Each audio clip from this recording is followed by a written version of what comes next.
Bonjour à tous, bienvenue à ce nouvel épisode du 9 et des retours en ce 16 avril 2022.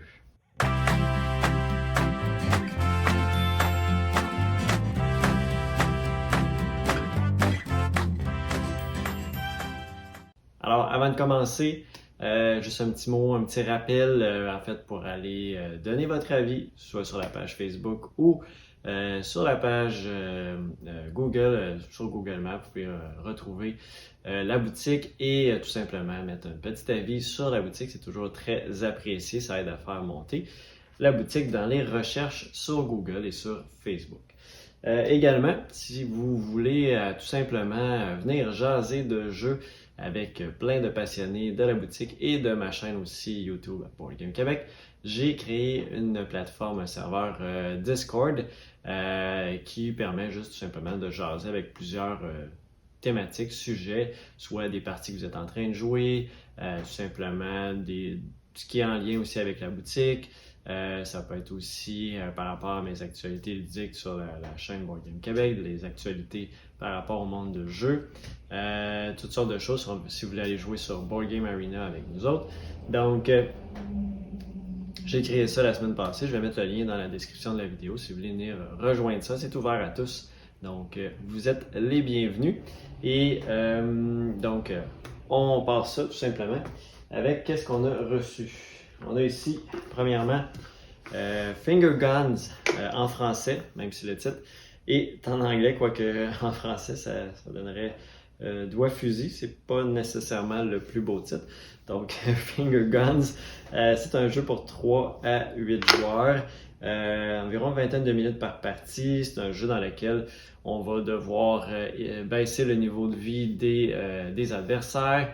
Même quand on est mort, il y a des façons de gagner aussi. On peut se faire battre par les fantômes. Et dans le fond, tout le monde en même temps va devoir faire un signe, soit un lasso pour chercher un allié, un fusil, une espèce de gros gun, etc. Et on va résoudre dans un certain ordre les actions qui ont été choisies par les différents joueurs en simultané. On va résoudre les actions dans l'ordre, on va diminuer les points de vie et on fait comme ça jusqu'à temps d'atteindre la fin de la partie, donc tout simplement une vingtaine de minutes. Petit jeu d'ambiance, donc Finger Guns. Ensuite de ça, on a aussi un autre petit jeu, bluff et de bluff principalement. Skull, c'est un jeu en fait, c'est juste un retour en stock nouveauté. C'est un jeu qui date quand même de plusieurs années. Là, c'est une nouvelle édition, une nouvelle édition qui est sortie. Et dans le fond, c'est un jeu dans lequel on va avoir des tuiles de fleurs et une avec un skull, un crâne. Et on va devoir, dans le fond, décider à notre tour de jeu, soit de ajouter une tuile sur notre pile, face cachée, ou décider de lancer un défi. Donc là, on peut partir les enchères sur combien je vais être capable de révéler de fleurs en incluant mon paquet plus le paquet des autres joueurs. Et donc, c'est de la négociation, du bluff, etc. Si on réussit à faire notre défi, on va être une étape de plus vers la victoire. Le but, c'est de retourner notre petit plateau personnel une fois et la deuxième fois qu'on le retourne, on gagne, tout simplement.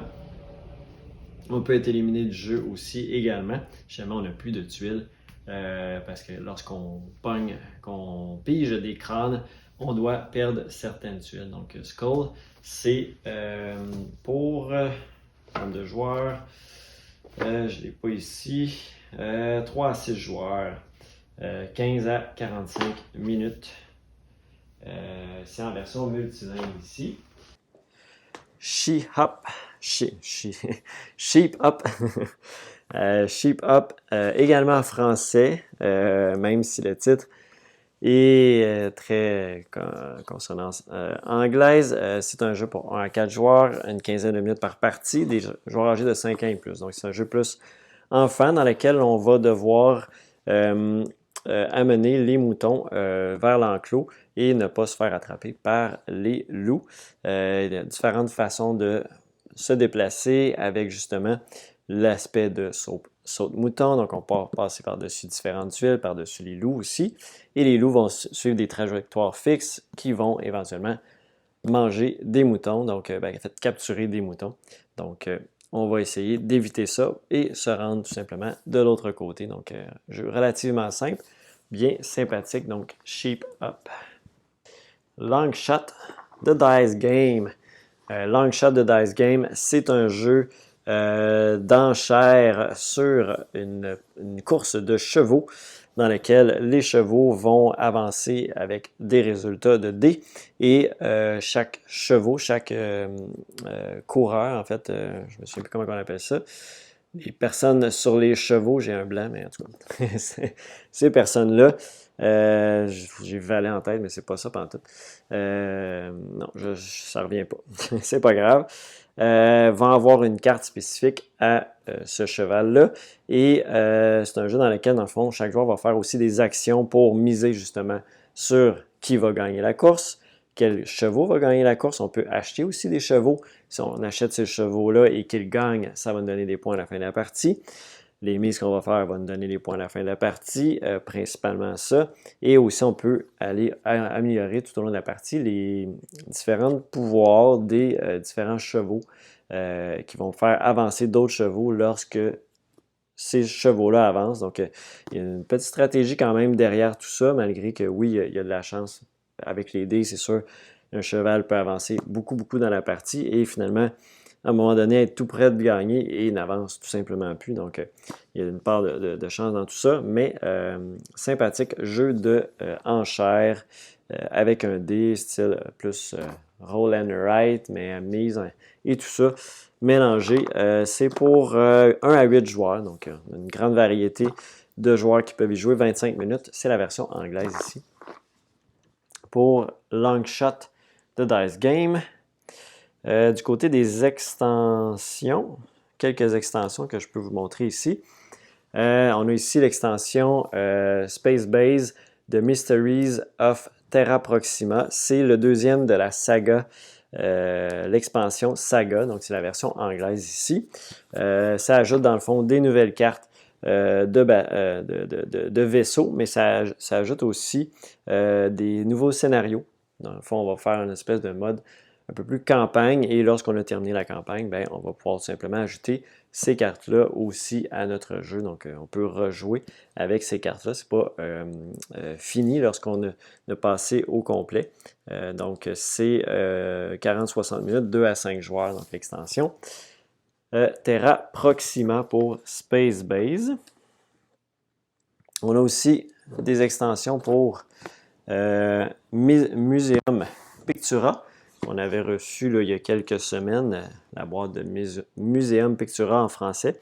Donc ici, on a Vernissage qui, celle-là, va permettre de faire des fêtes et des soirées d'événements, donc de vernissage pour accumuler du prestige. Et ici, on va avoir Crystal Palace qui, elle, permet de faire, dans le fond, d'ajouter des espèces de salles à son musée. Donc, ça peut être une verrière, un restaurant, salle de conférence, etc. Donc, pour différents objectifs, modifier un peu les parties avec ces extensions-là. Ensuite de ça, on a aussi la revanche de Fuzila pour The Loop.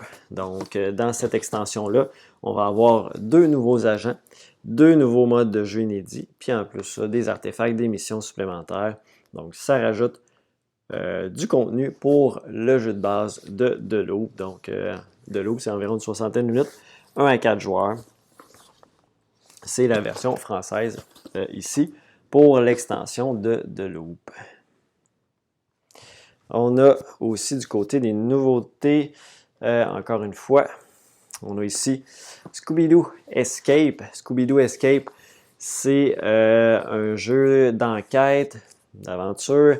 Ben, enquête. Il faut résoudre les enquêtes. On est dans la thématique Scooby-Doo. On se retrouve dans un manoir. Et on doit, dans le fond, on va pouvoir se promener dans ce manoir-là. Il y a une espèce de concept de numéros avec chacun des personnages qu'on va incarner, donc soit Vera, j'ai tout oublié les noms, Scooby-Doo, Fred, j'ai oublié les 2 autres.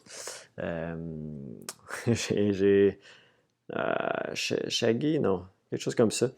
Bon, ça fait trop longtemps. Donc, avec les personnages, en fonction de où on va explorer, ben, on va avoir des numéros.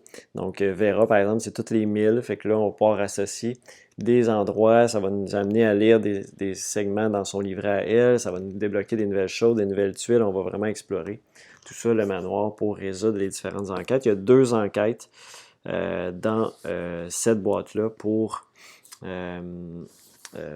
Scooby-Doo Escape. Donc ici, en français, c'est pour un joueur et plus. Donc on peut jouer solo jusqu'à le nombre de joueurs qu'on veut, 10 ans et plus. On a aussi ici Reload. Donc Reload, c'est un jeu qui peut faire penser à un jeu de tir à la première personne. On voit bien l'idée en tête de se parachuter, comme un peu dans les... j'ai beaucoup... Ça paraît que je tourne ça après une journée de travail. J'ai plein de blancs. J'ai un gros blanc. J'ai Player Unknown aussi. Non, c'est pas ça. Unknown Player. C'est un jeu vidéo. Et l'autre, c'est le jeu le plus populaire et que j'oublie totalement le nom en ce moment. Peu importe, on se fait parachuter sur une île et on va devoir, dans le fond, réussir différents objectifs, réussir à éliminer d'autres joueurs plusieurs fois dans la partie. Et éventuellement, quand on se fait éliminer, on va reload et donc ça va amener des jetons reload pour avancer sur les différentes pistes pour les différents joueurs pour se rendre jusqu'à l'étoile pour remporter la partie. C'est une version multilingue ici, donc on va avoir des objets aussi qu'on va aller retrouver. C'est un jeu qui fonctionne avec des dés. Chaque dé qu'on va utiliser va nous permettre de faire différentes actions sur le plateau, se déplacer, aller chercher des caisses, etc. Tout simplement, on va pouvoir se défendre aussi avec ces dés-là. Donc ici, on a Reload en version multilingue qui vient tout juste d'arriver. C'est pour 2 à 4 joueurs, 30 à 60 minutes, âgés de 14 ans et plus. C'est Fortnite, le jeu que je cherchais, Fortnite, le jeu vidéo, donc ça fait penser un peu à ça. Cloud Age. Cloud Age, c'est un jeu de l'auteur très connu Alexander Pfister pour 1 à 4 joueurs, 60 minutes. C'est Alexander Pfister plus Arnaud Steinwander, donc il a fait ça en duo pour celui-là. 1 à 4 joueurs, ici c'est la version française de Cloud Age. C'est un jeu dans lequel on va... un monde assez spécial avec des espèces de... On va promener avec un dirigeable. On va avoir des phases de production, on va produire de l'énergie, on peut améliorer notre dirigeable aussi au courant de la partie et on va se promener sur ce dirigeable-là tout au long de la partie pour aller faire des explorations dans différentes villes, acheter des ressources, aller aussi, je me souviens plus s'il y a il y a des objectifs aussi à accomplir en fonction des ressources qu'on va avoir. On peut avoir amélioré, comme je mentionnais, notre ballon dirigeable. Je me souviens plus par contre de la fin de partie. Ah oui, il y a une espèce de concept de scénario aussi. Alexander Pfister est bon là-dedans. Donc, une espèce c'est pas du legacy, mais on peut avoir une espèce d'évolution des plateaux de jeu, etc. au courant des différentes rondes. C'est des tuiles qu'on va mettre dans un sac à part d'une certaine couleur. Maracaibo faisait ça, par exemple. Et ça permet donc de conserver différents éléments et pouvoir rejouer dans cette espèce de mode campagne-là tout le long de la partie. J'essaie de revoir, mais je pense pas que j'ai l'idée, mais il me semble que c'est avoir le plus de points possible sans mettre la clé dans ce jeu-là, mais je ne pourrais pas confirmer. Alors, on a ici la grosse boîte de Descent, Légende des Ténèbres. Donc, c'est la version française de Descent. Vous voyez un peu la boîte, à quoi ça peut ressembler. C'est un jeu d'exploration de donjons dans lequel on va avoir des personnages, des éléments 3D. On va se promener dans ce monde-là, faire les différents scénarios. Le jeu va pas évoluer, mais on va sauvegarder. C'est une campagne qu'on va faire. Nos personnages vont s'améliorer tout au long de la partie de la campagne. C'est un jeu avec une application qu'on va devoir utiliser, dans le fond, pour contrôler, dans le fond, les monstres. Les monstres vont être contrôlés par l'application et va sauvegarder en même temps notre partie. Donc, c'est un hybride avec application plus le plateau pour toutes les figurines aussi, se déplacer, moduler. Ça va nous dire aussi comment le plateau évolue. Donc, tout au long de la partie, on va acheter des nouveaux éléments qui vont s'apparaître au courant des différentes parties grâce à l'application. Donc, c'est à quoi ressemble. Ça va être des jets de dés pour les différents combats. Également pour réussir à battre les différents monstres dans Descent, Légende des Ténèbres. C'est une nouvelle version d'un jeu qui date quand même de plusieurs années, Descent, qui a eu plusieurs versions, comme je disais, au courant des années. Et là, on arrive avec l'application pour cette version-ci. On a également reçu l'extension 5e joueur en français pour Barrage. Donc, ça permet tout simplement de jouer à 5 joueurs à ce magnifique jeu qui est Barrage. Ça prend le jeu de base et l'extension Projet Legwater si on veut jouer à 5 joueurs à Barrage, tout simplement. Ici, ensuite de ça, on a aussi Fresh Waterfly, qui est un jeu de pêche à la mouche en français ici. C'est la version française. C'est un jeu, comme je disais, dans lequel on va faire de la pêche. On va avoir dans le fond différentes... on a une espèce de moulinet, notre plateau de joueurs. Donc, on va pouvoir aller attiser avec notre mouche les différents poissons le plus loin possible. Et après ça, en ramenant notre roulette, éventuellement, on va capturer un poisson. Plus on va reculer. Et éventuellement, on va pouvoir le mouliner, le ramener, le relay, tout simplement, pour l'amener dans les différentes étapes et le capturer éventuellement. Plus les poissons valent de points, plus ça va être long avant de les ramener, de les récupérer dans notre pêche. Donc, c'est un jeu, tout simplement, dans ce concept-là. Une fois qu'un joueur a atteint un certain nombre de poissons pêchés, ça termine la partie. On va faire un point en fonction des différents poissons qu'on est allé chercher, d'autres différents éléments de jeu également. C'est un jeu pour 1 à 4 joueurs, 40 à 60 minutes pour Fresh Waterfly en version française. Ensuite de ça, on a également Alerto. Alerto, c'est un jeu de M. Rosenberg en version française aussi ici. C'est un jeu expert de Funforge pour l'édition française. Ça va jouer de 1 à 4, 50-140 minutes de jeu, donc ça peut être relativement des longues parties. C'est un jeu dans lequel on va développer notre terre, tout simplement en enlevant des roches et on va pouvoir avancer nos différentes actions. On va faire de la culture aussi, qu'on va pouvoir avoir des champs qui vont avoir plus ou moins de capacité à produire des ressources. Plus ils sont utilisés, moins ils ont de capacité. On va pouvoir les augmenter aussi au cours de la partie. C'est un jeu qui va fonctionner avec des cubes d'action.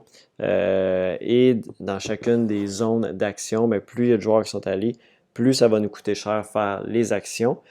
Jusqu'à temps qu'on puisse plus y aller. Il y a aussi des cartes qui vont pouvoir faire des bénéfices pour bien faire des combinaisons avec différents éléments qu'on a fait au courant de la partie. Et on va aussi placer différentes cartes sur notre plateau personnel tout au long des différentes manches pour, encore là, faire des points. Il y a un concept de mouton aussi qu'on va pouvoir garder.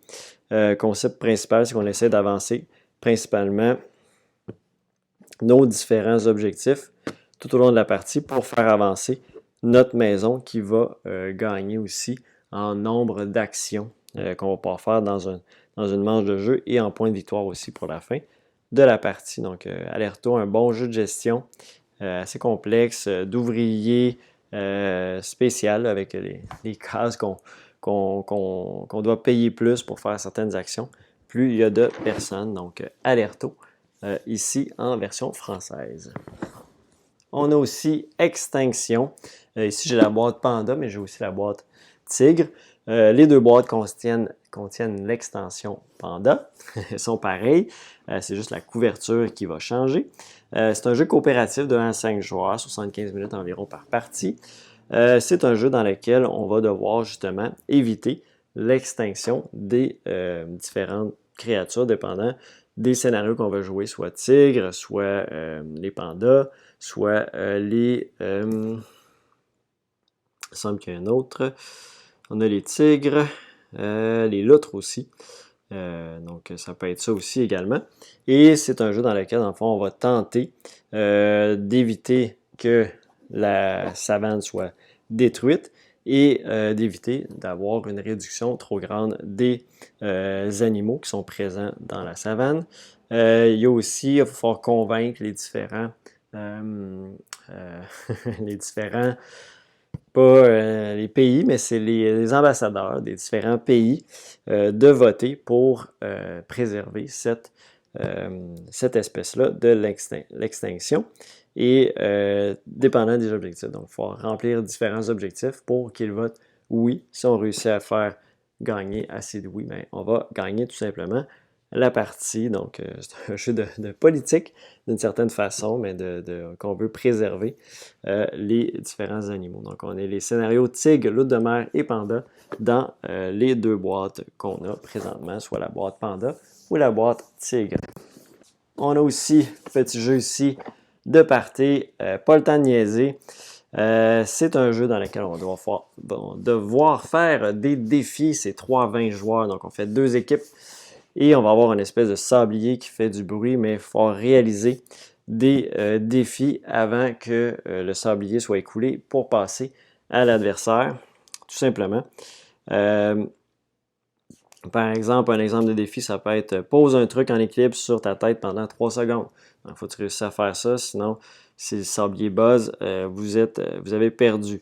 Ça peut être aussi faire tourner tes bras dans 2 directions inverses pendant 3 secondes. Donc, c'est toutes des petites choses comme ça qu'on essaye de combiner. On va fonctionner en équipe. Des fois, on peut s'aider, etc. Donc, ça ressemble à ça. Jeu vraiment de party pour pas le temps de niaiser en français. On a également l'extension Glimmer Gold pour Everdell. En fait, c'est une extension qui va ajouter des cartes de l'extension légendaire, des cartes pour l'extension édition spéciale, les 3 cartes de l'extension paillasson, les 6 ouvriers rats en bois, 20 jetons en bois occupés, une feuille d'autocollant, 20 jetons de métal, 1 point, 10 jetons de métal, 3 points, un dé de luxe à 8 faces, puis une feuille de règle. Donc, c'est vraiment pour deluxifier votre Everdell.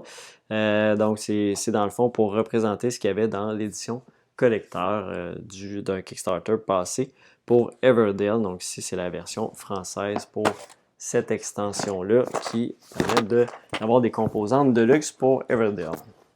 Et finalement, dans les nouveautés, on a aussi Suspect. Donc, Suspect, c'est la deuxième boîte du jeu. Donc, un jeu avec 3 enquêtes à l'intérieur. L'autre boîte, c'était la boîte jaune. On reste dans l'univers de Claire Harper. Et dans le fond, on va incarner Claire dans 3 époques de sa vie, soit les années 20, les années 40 et les années 70. Donc, c'est 3 enquêtes reliées entre elles dans cet univers-là, dans ce monde de Claire Harper, tout simplement pour Suspect, avec 3 nouvelles enquêtes. J'ai 2 retours plus importants à vous montrer. Donc, Cthulhu, Death May Die, un jeu de 2020-2021. Donc, qui est de retour en stock, même si on ne l'avait pas encore à la boutique, vu qu'il était hors impression. Donc, c'est de retour. Ah, ici, j'ai l'extension. J'ai pris la mauvaise boîte. C'est pas très grave.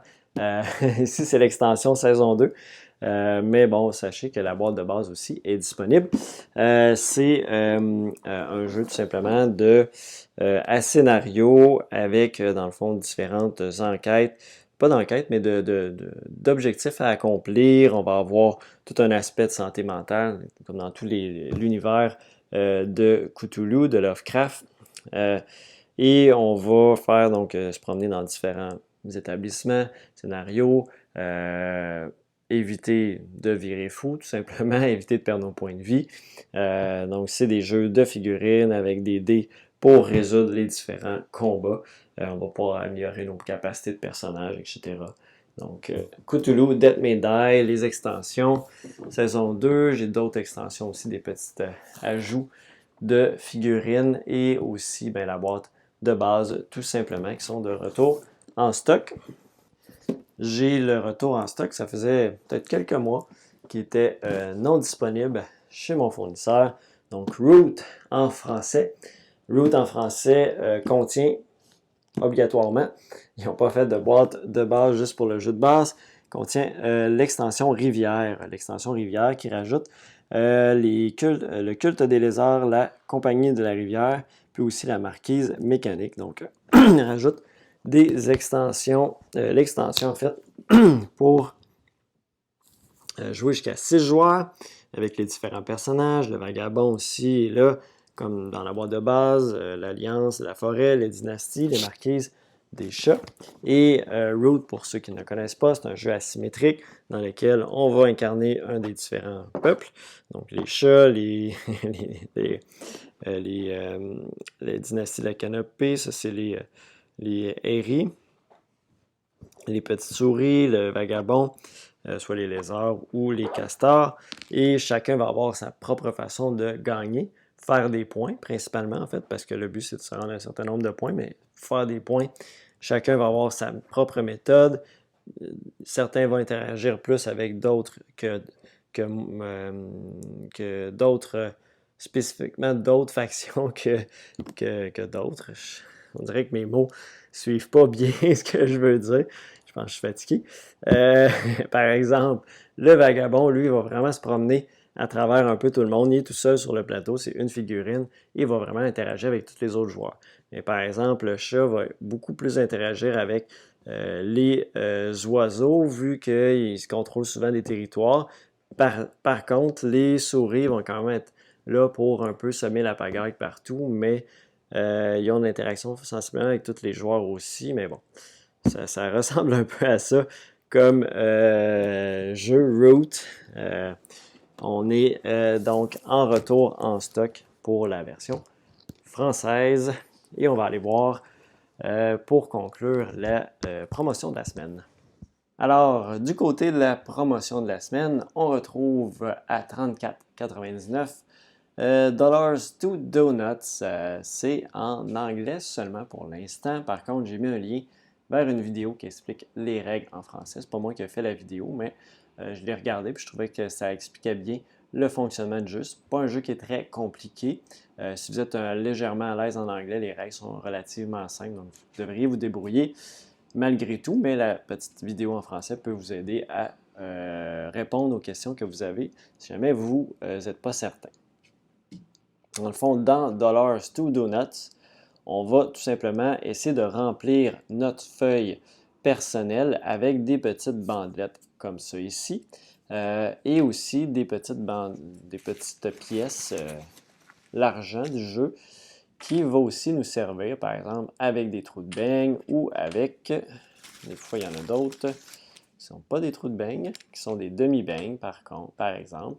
Donc ça ici, que je pourrais placer sur mon plateau pour compléter un beigne. Donc, quand je place des tuiles, je vais compléter des rondelles de beigne. Si je complète toute la même sorte, je vais aller chercher des jetons qui vont être des points de victoire à la fin de la partie. Et si jamais je fais des assemblages qui sont dépareillés, je vais faire de l'argent. Donc, je vais aller piger dans le sac de l'argent et qui va nous permettre aussi de jouer certaines tuiles sur notre plateau personnel au courant de la partie. On peut faire aussi des assemblages à chaque paire de trous de beigne qu'on a. Ça va nous faire des points. Et les beignes qu'on est allé chercher aussi durant la partie, éventuellement, on va pouvoir se dire, moi, je vais aller combler ce client-là. Je peux décider de soit combler seulement sa ligne du haut, la ligne du haut et la ligne du milieu, ou les 3 lignes pour plus de points, tout simplement. On peut seulement le remplir une fois, donc dès qu'on va le chercher, il faut remplir ce que l'on peut, ce que l'on veut remplir. On n'est pas obligé de remplir toutes les lignes, mais on ne pourra pas rajouter d'autres choses au courant de la partie. Donc, il faut bien faire les choix, mais en même temps, les autres joueurs peuvent convoiter les mêmes clients que nous. Donc, c'est à nous de viser juste dans lequel on veut faire en premier. On va pouvoir acheter les différentes bandelettes comme ça à certains coûts, donc de moins en moins frais jusqu'à les plus frais, donc de 0 à 5 $. Tout simplement, les beignes blancs plain sont 1 point, 2 points pour chocolat, 3 points pour les roses. et 5 points pour les glacés. Ils sont plus rares aussi à faire, donc moins présents dans les différentes tuiles qu'on va retrouver sur la sélection ici. On va jouer comme ça jusqu'à atteindre différentes conditions de fin de partie et le joueur qui a le plus de points, donc avec ses banques qui lui restent, ses clients qu'il a remplis et l'argent aussi qu'il a à la fin, va lui donner son score final et lui avec le plus de points va tout simplement remporter la partie. Ça va jouer en 30 à 45 minutes, c'est 1 à 4 joueurs, donc un mode solo aussi à l'intérieur également. Donc, c'est la promotion de la semaine, donc Dollars to Donuts. Et avant de conclure, je vais vous rappeler, c'est la fin de semaine de Pâques, donc dimanche, on est fermé. Par contre, exceptionnellement, lundi, on va être ouvert de 10h à 17h pour ce congé de Pâques. Donc, on a le droit d'ouvrir le lundi, donc on va être ouvert. Et sinon, après ça, on reprend l'horaire régulier tout simplement à partir de mercredi. Et sur ce, tout simplement, on va conclure là. Allez, comme d'habitude, vous abonner. En fait, abonnez-vous à la chaîne de La Pioche si ce n'est pas encore fait. Vous pouvez aussi aller voir ma chaîne, mon autre chaîne, pour plus des parties, des explications de règles, des actualités aussi, ma chaîne Board Game Québec. Et sur ça, on va se revoir très bientôt, la semaine prochaine, pour un autre du neuf et des retours. Merci encore. Bye bye.